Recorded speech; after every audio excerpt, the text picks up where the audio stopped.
Salut à tous, dans cette vidéo, on va faire un test de reconnaissance des caractères qu'on a vu donc entre la leçon numéro 1 et la leçon numéro 6.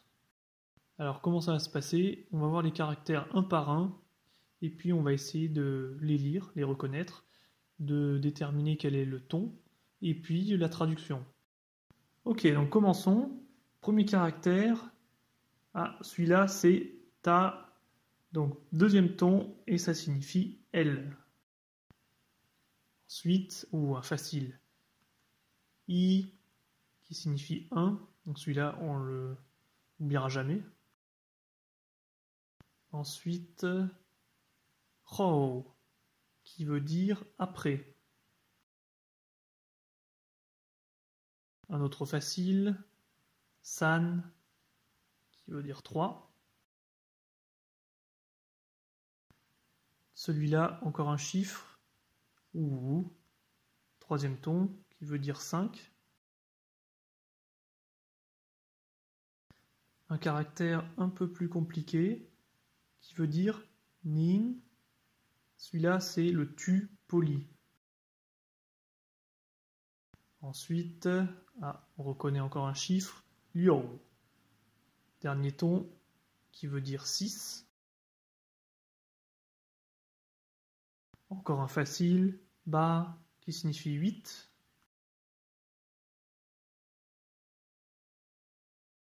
Celui-là, pas si simple que ça, c'est zuo, qui signifie hier. Un facile, qui correspond encore à un chiffre, jiu, 9. Un très simple, che, 10.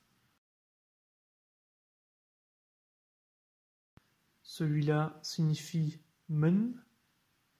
C'est la marque du pluriel, donc men, ni men.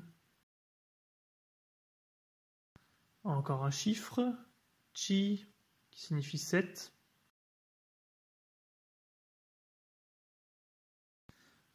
Celui-là, ue, qui signifie moi.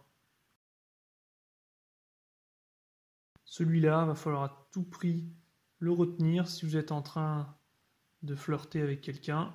Ai, qui signifie aimer. Encore un très simple, or, 2.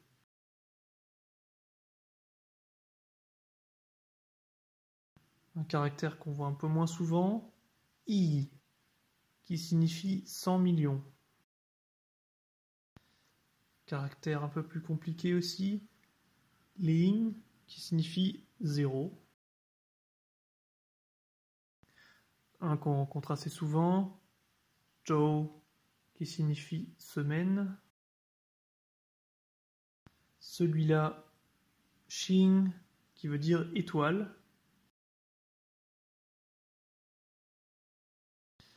Celui-là, assez compliqué, chi, qui signifie période, qui s'emploie dans le mot xingqi. Encore un chiffre, wan, enfin un nombre, qui veut dire 10 000.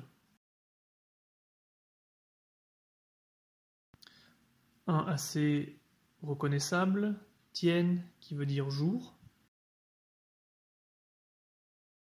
Celui-là signifie jue et veut dire jour aussi. Celui-là, nien, qui veut dire année.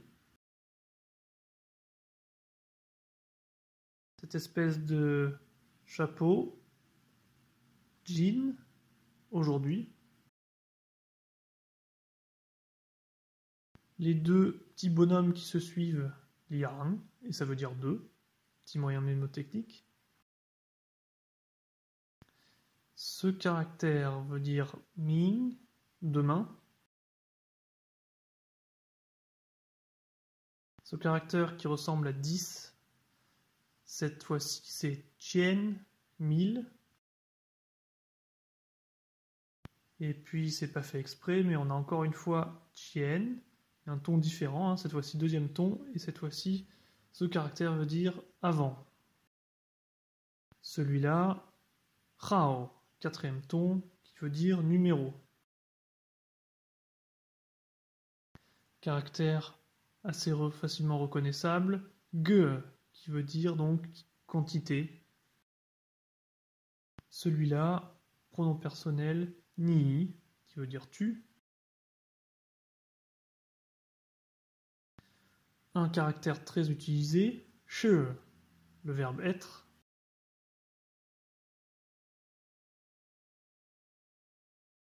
Celui-là aussi, facilement reconnaissable, hein, il est employé souvent. Wo, je.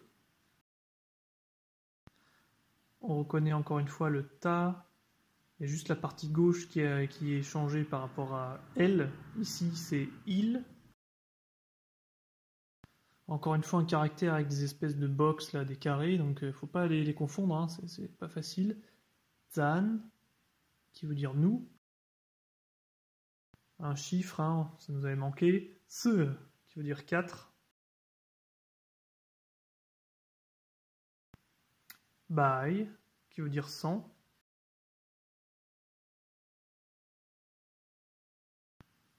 Rao, qui veut dire bien.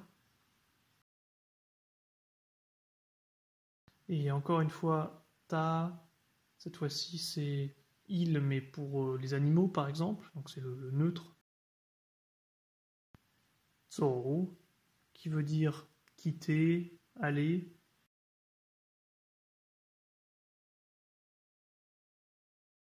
Ok, donc c'est bon, maintenant on a vu les 42 caractères, j'espère que vous les avez tous reconnus, hein. Sinon, bah, il faut juste se rentraîner, à force ça va rentrer dans la tête, mais c'est sûr que plus il y aura de caractères qu'on connaîtra, plus on aura l'impression qu'ils se ressemblent tous, donc il faut toujours se rentraîner à les distinguer. Voilà, donc maintenant on passe au niveau 2. Qu'est-ce que ça signifie? Concrètement, pas grand-chose. On est toujours débutant, mais ça, voilà, c'est une petite carotte, hein. Yes, on passe au level 2. Et surtout, c'est que à la fin de chaque niveau, je vais faire une interview avec une personne chinoise pour poser des questions, hein, tout simplement, pour en savoir plus sur la culture chinoise, pour en savoir plus sur ce que pensent les Chinois de la France, et puis nous, pour en apprendre plus, etc. Comment pensent les Chinois. Donc voilà, c'est la petite motivation de passer au niveau supérieur. Mais sinon, c'est sûr que voilà, ça change pas grand-chose. On est toujours des boosts pour le moment, mais il faut rester motivé. Et puis, n'hésitez pas donc à vous abonner si vous voulez être au courant des dernières vidéos et puis suivre à fond, assidûment, les leçons de chinois. Merci, hein, et puis à la prochaine.